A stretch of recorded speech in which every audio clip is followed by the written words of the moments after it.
ब्रह्म प्रसाद का महात्म्य। श्री सदाशिव बोले, हे देवी, परमेश्वर की पूजा का काल, देश, आवाहन और विसर्जन नहीं है। ब्रह्म साधन के लिए सब देश और सब समय ठीक है। स्नान किए हुए या बिना स्नान किए हुए, भुक्त या अभुक्त, जिस भी अवस्था में और जिस काल में हो, विशुद्ध चित्त होकर परमेश्वर की उपासना करनी योग्य है। ब्रह्म मंत्र के द्वारा जो कोई भी खाने पीने की वस्तु ब्रह्म के लिए समर्पण की जाती है, वही पवित्र है। गंगा जल और शालग्राम शिला आदि में दोष लग सकता है, परंतु परब्रह्म में जो वस्तु अर्पण की जाती है, उसमें किसी दोष के लगने की संभावना नहीं है। द्रव्य पका हुआ हो या बेपका हो, ब्रह्म मंत्र के बल से जब वे द्रव्य ब्रह्म को अर्पण किया जाए, तब साधक को उचित है कि अपने स्वजनों के साथ उसका भोजन करे। ब्रह्म निवेदित सामग्री के भोजन करने में जाति का विचार या झूठे का विचार नहीं है। इसमें काल अकाल या शौच अशौच के विचार की भी आवश्यकता नहीं है। जिस समय जिस देश में जैसा ब्रह्म निवेदित नैवेद्य प्राप्त हो जाए, उसको बिना विचारे भोजन कर लेना चाहिए। चाहे चांडाल का ही लाया हो अथवा कुत्ते के मुख से निकला हुआ ही क्यों ना हो, तो भी हे देवी, वह अतिशय पवित्र है और देवताओं को भी दुर्लभ है। हे दिव्यवंदते, जब ऐसा परमेश्वर को निवेदित अन्न देवताओं को भी दुर्लभ है, फिर मनुष्यों को उसके सेवन से क्या फल होगा, इसकी तो बात ही क्या है।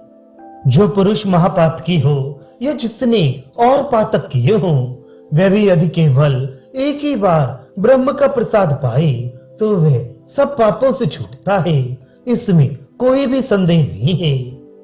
3.5 करोड़ तीर्थों में स्नान दान करने से जो फल होता है, ब्रह्म अर्पित वस्तु ग्रहण करने से भी मनुष्य को वही फल प्राप्त होता है। अश्वमेध आदि यज्ञ करने से जो फल प्राप्त होता है, ब्रह्म निवेदित वस्तु के भक्षण करने से उससे करोड़ गुना फल की प्राप्ति होती है।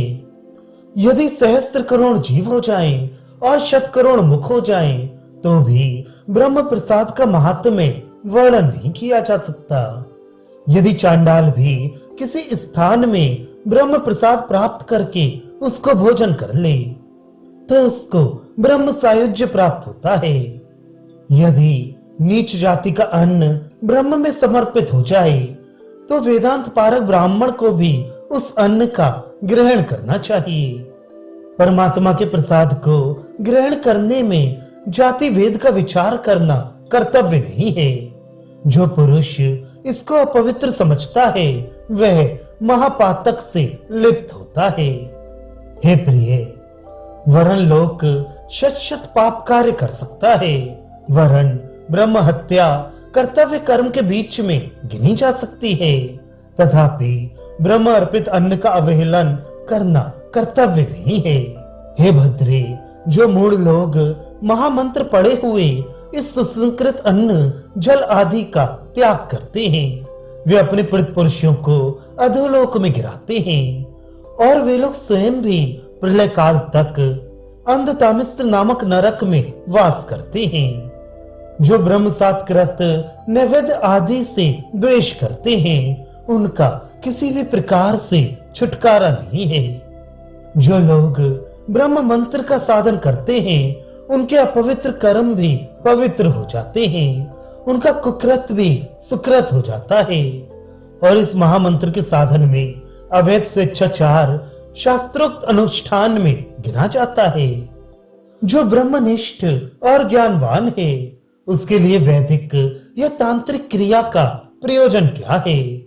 उसका स्वेच्छाचार ही विधि रूप होकर आहरित किया जाता है।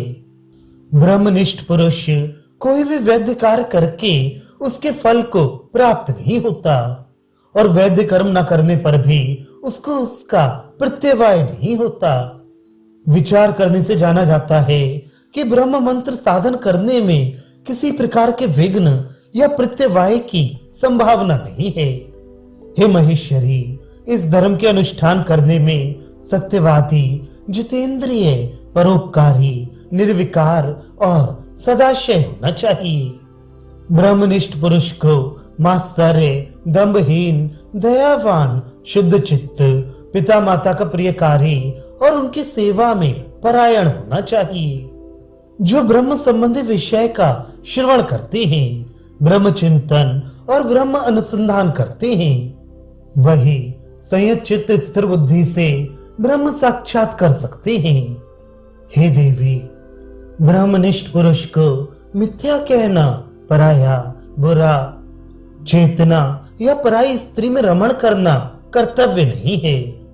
ब्रह्मनिष्ठ पुरुष सब कार्यों के आरंभ में तत्सत वाक्य उच्चारण करे और पान भोजन आदि कार्य में ब्रह्मार्पण मस्तु कहकर ब्रह्म को अर्पण करे, जिससे भली भांति संसार यात्रा का निर्वाह हो जाए। वही कार्य ब्रह्मज्ञ को करना उचित है। यही ब्रह्म ज्ञानियों का सनातन धर्म है।